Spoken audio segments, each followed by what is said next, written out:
Halo teman-teman, perkenalkan nama saya Petronius Lake dengan NPM 12220101, program studi Agribisnis Fakultas Pertanian Sains dan Kesehatan Universitas Timur. Di video kali ini saya akan menjelaskan tentang praktek sistem pengelolaan lahan kering terpadu. Baik, penjelasan materi dasar. Yang pertama, pengertian lahan kering. Lahan kering adalah lahan yang memiliki ketersediaan air terbatas, kondisi tanah yang kurang subur, dan memiliki tekstur tanah berpasir. Lahan kering juga memiliki suhu yang sangat tinggi dan kelembapan rendah. Yang berikut alasan pengelolaan lahan kering. Ada beberapa alasan, yaitu yang pertama, meningkatkan produktivitas pertanian. Yang kedua, menjaga kelestarian sumber daya alam. Yang ketiga, menjawab kebutuhan pangan dunia. Yang keempat, mengelola air. Yang kelima, mengelola bahan organik. Dan yang keenam, mengendalikan gulma, hama, dan penyakit. Pengelolaan lahan kering berlereng dengan teras sering, yaitu A. Pengertian dan tujuan teras sering.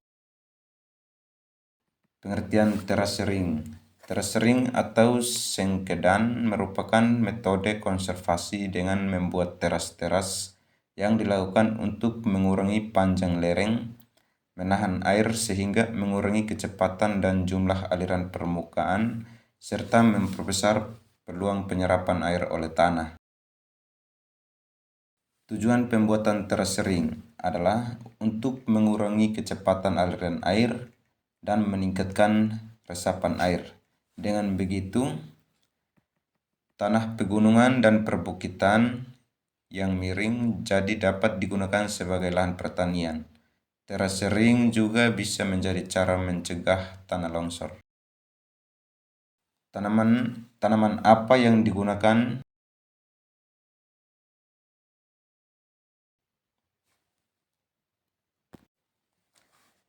Berikutnya, tanaman apa yang digunakan? Tanaman yang digunakan adalah tanaman nanas. B. Sebutkan dan jelaskan langkah-langkah dan fungsinya.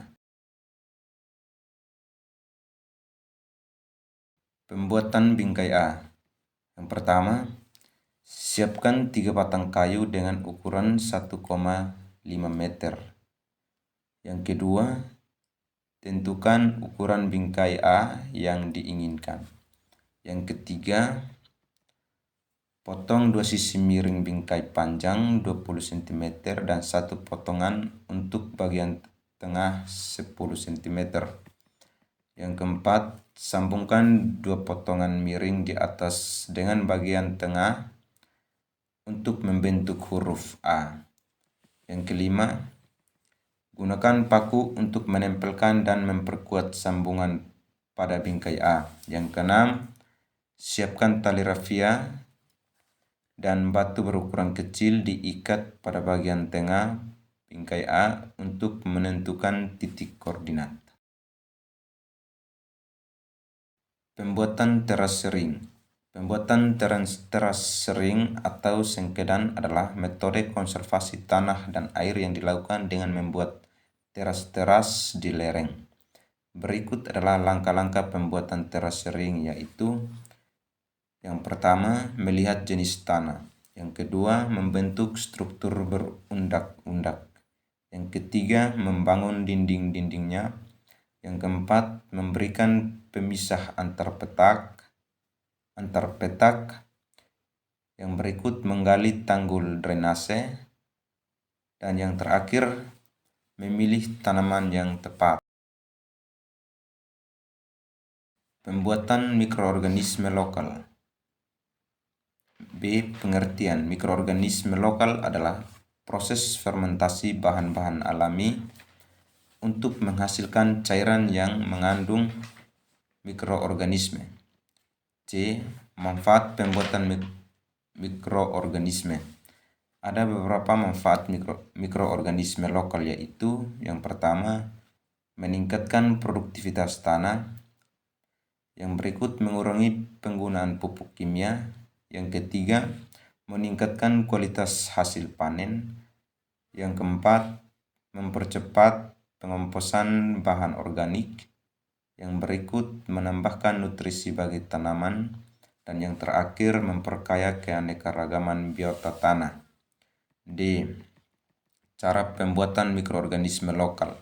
Cara pembuatannya: air bersih 5 liter, air beras 2 liter diisi ke dalam ember lalu dicampurkan dengan 5 sendok makan gula pasir. Setelah itu diaduk hingga gulanya larut.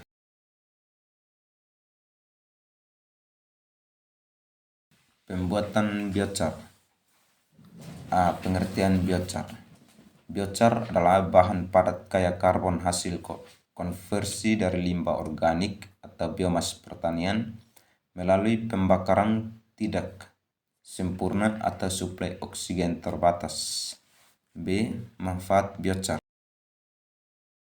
Biochar memiliki banyak manfaat, yaitu yang pertama, meningkatkan kesuburan tanah, memulihkan tanah yang terdegradasi, menyimpan karbon, menyerap air, menciptakan habitat mikroorganisme, menekan perkembangan penyakit tanaman, mengurangi ketergantungan pada irigasi. C. Alat dan bahan.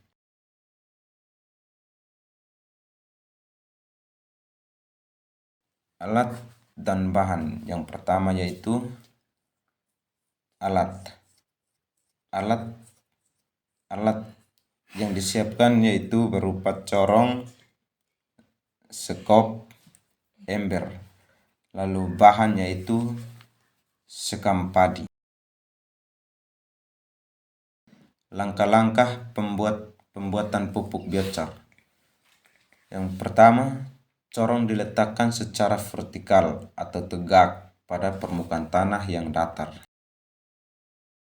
Setelah semua bahan ditumpuk mengelilingi corong membentuk seperti gundukan di sekitar corong, lakukan pembakaran di dalam corong dengan terlebih dahulu memasukkan kayu kering atau daun jerami atau bahan lain yang mudah terbakar. Pembakaran ini hanya dilakukan secara starter atau pada awal saja dalam pembakaran sekam. Yang berikut,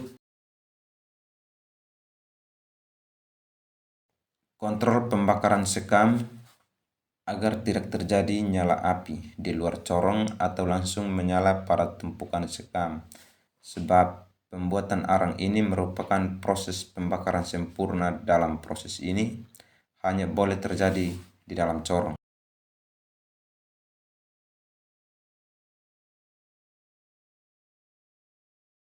Inilah hasil dari proses atau langkah-langkah dari pembuatan pupuk biochar. Kesimpulan, yang pertama, pengertian lahan kering. Lahan kering adalah lahan yang memiliki ketersediaan air terbatas, kondisi tanah yang kurang subur, dan memiliki tekstur tanah berpasir. Lahan kering juga memiliki suhu yang sangat tinggi dan kelembapan rendah.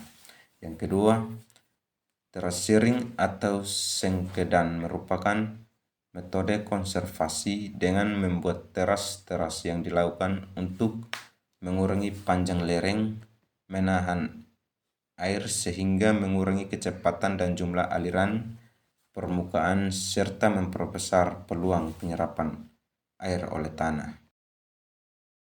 Yang ketiga, pengertian biochar.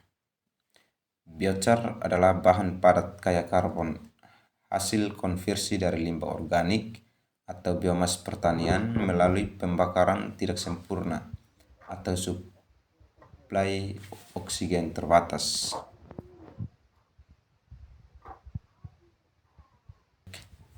Sekian penjelasan singkat dari saya tentang praktek sistem pengelolaan lahan kering terpadu. Sekian dan terima kasih.